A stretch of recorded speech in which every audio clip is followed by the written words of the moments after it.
মেধাবী শিক্ষার্থীরাও কিন্তু আমাদের এই পেশায় আসতেছে না। এটার জন্য কিন্তু সরকারের দায় নিতে হবে।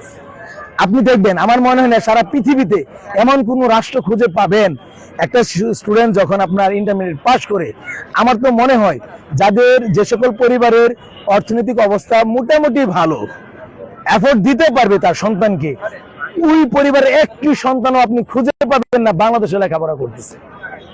একটি সন্তানও খুঁজে পাবেন না। কারা বাংলাদেশে লেখাপড়া করতেছে?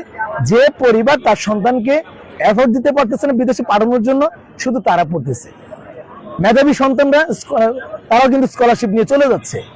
আমাদের এই জাতিটাকে সম্পূর্ণভাবে মেধাশূন্য করার জন্য যত ধরনের কলকাঠি বলেন, নীল নকশা বলেন, বা ভারত থেকে আমদানিকৃত সে কূটকৌশল বলেন, সবগুলি কিন্তু গত 17 বছর এই বাংলাদেশে জারি ছিল। আর তার ফলাফল কি দেখবেন, আজকে শিক্ষায় ধস নেমেছে। কিছুদিন আগে আমরা দেখেছিলাম ঢাকা বিশ্ববিদ্যালয়ে পরীক্ষা দিতে যে পরীক্ষার ফলাফলে ইংলিশে একবারে কিরকম ফেল, মানে বিশাল একটা সংখ্যক ফেল করে ফেলে হচ্ছে। কারণ কি? ওই একটি কারণ শিক্ষকরা বা শিক্ষার্থীদেরকে ওইরকম তৈরি করার জন্য শিক্ষা কারিকুলাম বলেন বা সুযোগ সুবিধা বলেন, এগুলি সরকারের থেকে আমরা পাচ্ছি না। আমি সরকারের কাছে বিনীতভাবে আহ্বান জানাবো,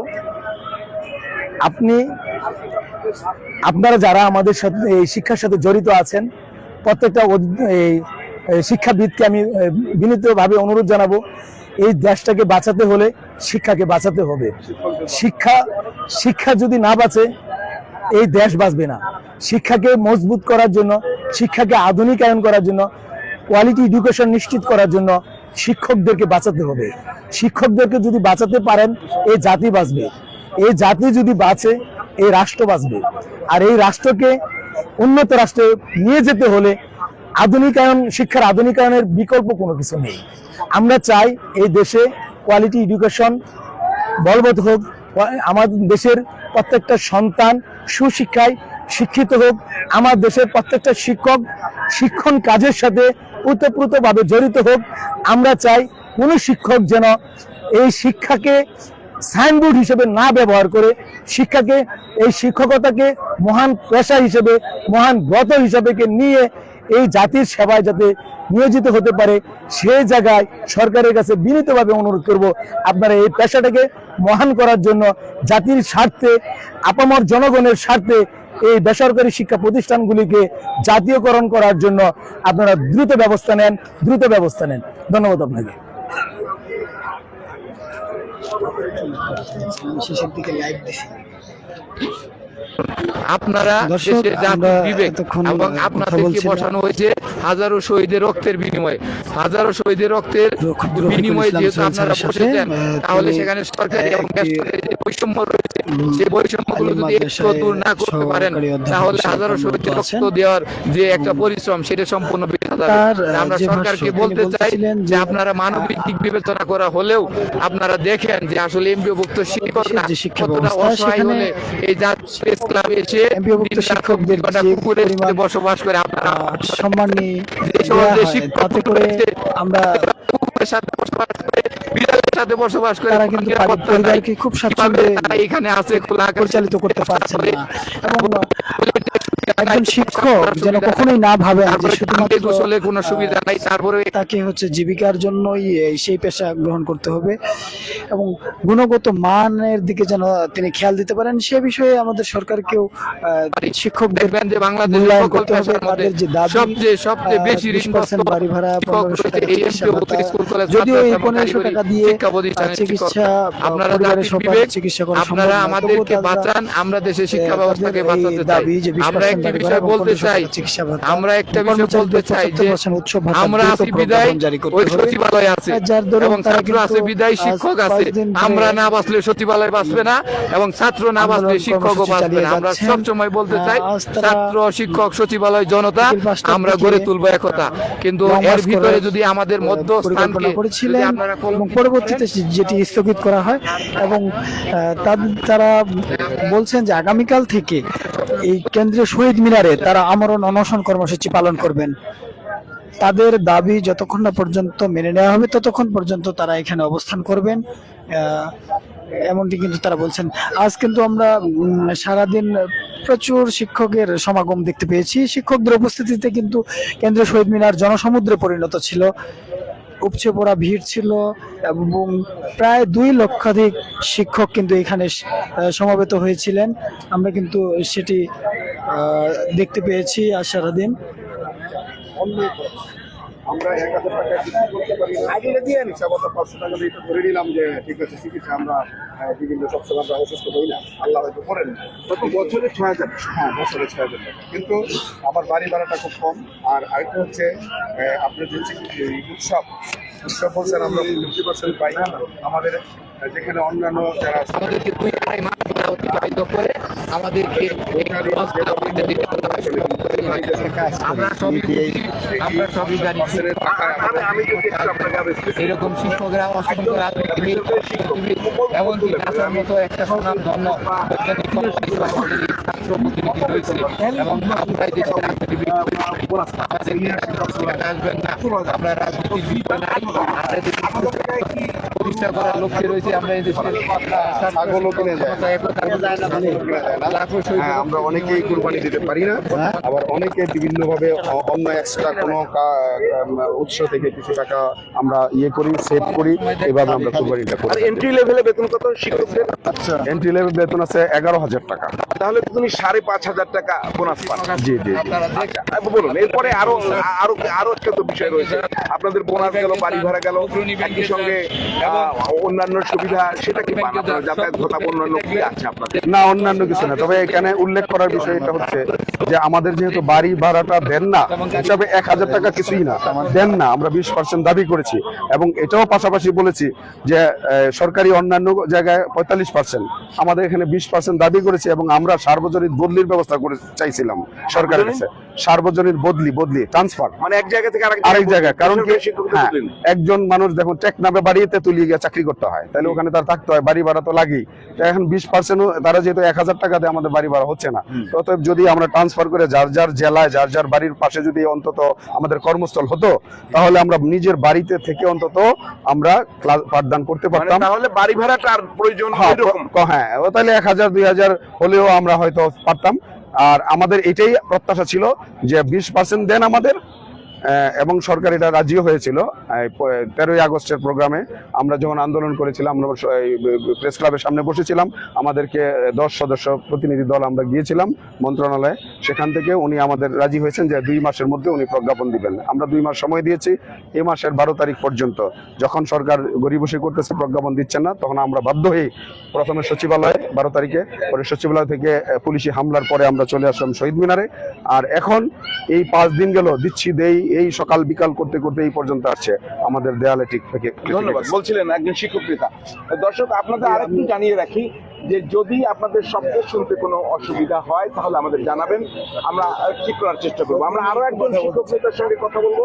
তার আগে আপনাদের আবারও জানিয়ে রাখি যে 5 দিন ধরে তারা আন্দোলনে রয়েছেন এবং আজকে আশা করা হয়েছিল একটু ফয়সালা হবে, কিন্তু সেই যে আলোচনা সেটি ভেস্তে গেছে। মূলত সরকার 5% অনার রয়েছে, আসলে যা ছিল তাই তো মনে হয়েছিল। তারা দাবি করছেন 20% হলেই তারা এই আন্দোলন থেকে সরে দাঁড়াবেন এবং পরবর্তী বছরে অবশ্য আবার 20% দাবি তাদের রয়েছে যে পর্যায়ক্রমে সরকার এটি করুক। একজন শিক্ষক নেতা বর্ণনা দিলেন, জানতে চাইলেন, আমরা সবাইকে প্রশ্ন করলেন যে 1000 টাকায় বাংলাদেশের কোথায় বাড়ি ভাড়া পাওয়া যায় সেটি যেন আমরা কষ্ট করে তাদেরকে জানিয়ে দিই। একই সঙ্গে তিনি যেটা বললেন যে এটাও যদি না হয় তাহলে শিক্ষকদের যার যার বাড়ির কাছে বদলি করা হোক। সেটি করা হলে হয়তোবা বাড়ি ভাড়া না পেয়েও নিজের বাড়িতে থেকে নিজের খেয়ে হয়তোবা এই শিক্ষকতা পেশা চালাতে পারবে। আরেকটি বিষয় স্পষ্ট করেছেন যে একজন এখানে শিক্ষকদের এন্ট্রি লেভেলে বেতন হচ্ছে 11,000 টাকা, তাতে তাদের যে বোনাস হয় উৎসব ভাতা সেটি হচ্ছে 5,500 টাকা। তিনি সেই প্রশ্ন করেছেন 5,500 টাকায় কোথায় গরুর ভাত আর কোথায় ছাগল কিনতে পাওয়া যায় তাও যেন তাদের জানিয়ে দেওয়া হয়। আরেকটি বিষয় তারা খুব স্পষ্ট করেছেন যে 500 টাকার চিকিৎসা ভাতা সেটিও তারা বাড়িয়ে চেয়েছেন 1,000 টাকা, আর 500 টাকার চিকিৎসা ভাতা হলে বছরে দাঁড়ায় 6,000 টাকা। তারা এক্ষেত্রে কিছুটা নমনীয় বলছেন যে হ্যাঁ হয়তো বা আমাদের সারা বছর চিকিৎসা হয় না, তবে আমার দিক থেকেও প্রশ্ন যে 6,000 টাকায় সারা বছর চিকিৎসা ভাতা সম্ভব কিনা। ওনার বক্তব্য যেটা খুব স্পষ্ট হলো যে বিষয় এখানে টাকা বা পয়সা না, বৈষম্যমূলক আচরণ। আমি সেখান থেকে আরেকজন শিক্ষক নেতার কাছে যাচ্ছি, যে আপনার নাম পরিচয় বলবেন। আমি ধরছি জি। আমি অধ্যক্ষ জহিরুদ্দিন আজম, জয়েন্ট সেক্রেটারি, বাংলাদেশ কলেজ শিক্ষক সমিতি বাকশিস। আমরা এই আন্দোলনের সাথে একাত্মতা প্রকাশ করে এখানে আসছি। আপনি জানেন আইএলও ইউনেস্কোর সনদ অনুযায়ী সমযোগ্যতায় সমান পেশায় যোগদান করলে সে সমান আর্থিক সোশ্যাল বেনিফিট সে প্রাপ্ত হবে। ইন্টারন্যাশনাল ল আইএলও ইউনেস্কোর সনদে স্বাক্ষরকারী দেশ হিসাবে বাংলাদেশ এটা করতে বাধ্য। আমাদের স্বাধীনতার 54 বছর পরেও শিক্ষকরা আন্দোলন করে করে 100% বেতন আদায় করছে এবং শিক্ষকরা মনে হয় যেন বিক্ষোভ পর্যায়ে চলে গেছে। তারা এই যে 20% ন্যায্য আন্দোলন, এটাকে একবার 500 টাকা বাড়াতে চায়, একবার 1000 টাকা বাড়াইতে চায়, এটা মনে হয় যেন একটা ভিক্ষা করুণা। অথচ আপনি পার্শ্ববর্তী ইন্ডিয়া থেকে শুরু করে সব দেশে সরকারি বেসরকারি সমান সুযোগ সুবিধা পায়, কারণ আমরা একই যোগ্যতা একই বিশ্ববিদ্যালয় থেকে পড়ালেখা করছি এবং আমাদের ছাত্ররাও সরকারি সার্টিফিকেট পায়। আমরা ওদেরকে উচ্চ মাধ্যমিকে পড়াই, ডিগ্রিতে পড়াই, অনার্সে পড়াই, ওরাও সমান ক্লাসে পাঠদান করেন। তাহলে ওনারা যে সুবিধা পাবেন, শতভাগ উৎসব ভাতা পান, তারা 50%, কোথাও 40% হাউস রেন্ট পায় এবং শান্তি বিনোদন ভাতা পায়, এরপরে নগর ভাতা পায়, এরপরে এক জায়গা থেকে আরেক জায়গা বদলি হলে বদলির জন্য ভাতা পান, এবং এডুকেশন ভাতা সন্তানদের জন্য, এরকম আরো 8-10টা ভাতা ওনারা পান। পাহাড়ি এলাকায় চাকরি করে, পাহাড়ি এলাকায় হিল ট্যাক্স অ্যালাউন্স যেটা আছে, এবং আরেকটা আছে নগর ভাতা পান যদি নগরে থাকেন। এবং শহরে এবং গ্রামে বাসা ভাড়ার পার্থক্য আছে, সেটাও বাড়িয়ে দেয়। আমি চুম্বক 2-3টা পয়েন্ট বলতে চাই। আপনি পৃথিবীর কোথাও পাবেন না যে এই যে টিচারদেরকে যে বেতন দেওয়া হয়, অনার্সের শিক্ষকদের অবস্থা আরো করুন। অনার্সের শিক্ষকরা জাতীয় বিশ্ববিদ্যালয় বিধি অনুযায়ী 5 জন নিয়োগ দিতে হয়, হায়ারে 5 জন নিয়োগ দিচ্ছেন, সরকার বেতন দিবে 2 জনের, আর বাকি 3 জন কলেজ দিতে হবে। কলেজের অ্যাবিলিটি না থাকলে ওরা পায় না। যেমন আমার কলেজে অ্যাবিলিটি আছে, আমাদের প্রতিষ্ঠাতা মহোদয় দেন, কিন্তু অন্যান্য কলেজে তো এই সুযোগ সুবিধা নাই। তারা মাস্টার ডিগ্রি পাস করে তারা 4000, 5000, 8000, 10,000 যেখানে যেভাবে কোন নিয়ম নীতি নাই, এভাবে করে তারা পাচ্ছে। তারাও আন্দোলন করতেছে, আমাদের স্কুল টিচাররা আন্দোলন করতেছে, মাদ্রাসা শিক্ষকরা আন্দোলন করতেছে। আমরা কলেজ শিক্ষকরা দীর্ঘদিন আন্দোলন করে আসছি যে আমাদেরকে আমরা বেশি চাই না, আমাদেরকে সরকারি বেসরকারি বৈষম্য দূরীকরণ করেন অথবা আমাদেরকে জাতীয়করণ করেন, দুটোর একটা। হয় সরকারি বেসরকারি বৈষম্য দূর করতে হবে, না হয় আমাদেরকে জাতীয়করণ করতে হবে। কারণ একটা রাষ্ট্রের শিক্ষা, চিকিৎসা, বাসস্থান, এই 3টা রাষ্ট্রের মৌলিক দায়িত্ব, আমাদের নাগরিক অধিকার। এখন দেখেন, আপনি যে বলছেন যে সচিব মহোদয়, যে উপদেষ্টা মহোদয় আজকে আমাদের শিক্ষকদের সাথে তামাশা করলেন। এই যে আজকে 1 সপ্তাহ যাবৎ, 10-15 দিন যাবৎ এও ঘুরাইতেছে, সকাল বিকাল করে টম অ্যান্ড জেরির খেলা। এখানে আমি বলি, একজন শিক্ষক উপদেষ্টা, উনি কিভাবে শিক্ষকদের মর্যাদা বুঝেন না, আমি বুঝতে পারি না। একজন শিক্ষককে উনি 500 টাকা 1000 টাকা বাড়াইতে চান কোন সাহসে? এই জুলাই বিপ্লবের পরে সকল বৈষম্যের বিরুদ্ধে এই অভ্যুত্থান হয়েছে। এই বৈষম্যের বিরুদ্ধে যে অভ্যুত্থান, এই অভ্যুত্থানের সরকার আবারও বৈষম্য জিয়ে রাখতেছেন। আমরা চাই ডক্টর ইউনূস, উনিও শিক্ষক, আমার শিক্ষক, আমরা চাই ওনার হস্তক্ষেপ চাচ্ছি। উনি শিক্ষকদের মর্যাদা নিয়ে ওয়ার্ল্ড ওয়াইড কাজ করেন, আইএলও ইউনেস্কোর সাথে কাজ করেন। আইএলও ইউনেস্কোর অফিস বাংলাদেশে আছে, তাদের সাথে উনি বসুক।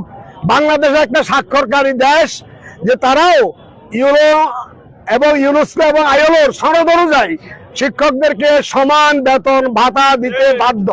জি, ধন্যবাদ। বলছিলেন একজন শিক্ষক নেতা এবং তাদের দাবি। তো আমি একটু জানিয়ে রাখি যে এই যে আমরা এমপিও ভুক্ত বলছি, এটা মান্থলি পে অর্ডারের মাধ্যমে এই বেতনগুলো দেওয়া হয়। প্রত্যেক মাসেই যখন মান্থলি বেতনের সময় একটা কম্বাইন্ড চেক দেওয়া হয় এবং সেখান থেকে তাদের বেতন যায়। এবং আমাদের দর্শক, তারা কিন্তু এখানে এমপিওভুক্ত শিক্ষকরা তাদের যে বেতন, তাতে তারা খুবই মানবতার জীবনযাপন করে। মানে অধিকাংশ শিক্ষকই কিন্তু ঋণগ্রস্ত। তারা এমপিভুক্ত শিক্ষক হবার কারণে সরকারি যারা বিশ্ববিদ্যালয়, স্কুল, কলেজে আছেন তাদের সমপরিমাণ সুযোগ সুবিধা কিন্তু পাচ্ছেন না। একই সমান তারা সেবা প্রদান করলেও তারা কিন্তু সমান সুযোগ সুবিধা থেকে বঞ্চিত। তাদের দাবি যে তাদের সাথে যেন এমন বঞ্চনা আর না করা হয়, এবং যে দাবিতে তারা কিন্তু আগামীকাল আমরণ অনশন কর্মসূচির ডাক দিয়েছেন। এই আমরণ কর্মসূচির মাধ্যমে তারা বলছেন যে তাদের দাবি না পূরণ হওয়া পর্যন্ত তারা কিন্তু এই কেন্দ্রীয় শহীদ মিনারে অবস্থান করবেন। এখানে অনেকেই কিন্তু বসে সময় কাটাচ্ছেন, আবার অনেকে এখানে শোবার একটা ব্যবস্থা করেছেন। এদিকে কেন্দ্রীয় শহীদ মিনারের বেদিতে আমরা অনেকে দেখতে পাচ্ছি যারা এখানে পার্টি বিছিয়ে তারা কিন্তু এখানে ঘুমানোর পরিকল্পনা করেছেন এবং এখানেই কিন্তু তারা রাত্রি যাপন করবেন। অত্যন্ত মানবেতর ভাবে তারা কিন্তু এখানে তাদের সময় অতিবাহিত করছেন। দর্শক, 18তম এমপিওভুক্ত শিক্ষকদের যে দাবি, এক দফা দাবি, তাদের জাতীয়করণের দাবি, 3 দফা দাবি থেকে তারা কিন্তু 1 দফা দাবিতে আসছেন, অর্থাৎ প্রজ্ঞাপন জারির যে দাবি, সেই দাবিতে তারা কিন্তু আন্দোলন করে যাচ্ছেন। আন্দোলনকারীদের পরবর্তী আপডেট জানতে পারবেন নিউজের সঙ্গে থাকবেন। ভালো থাকুন, সুস্থ থাকুন।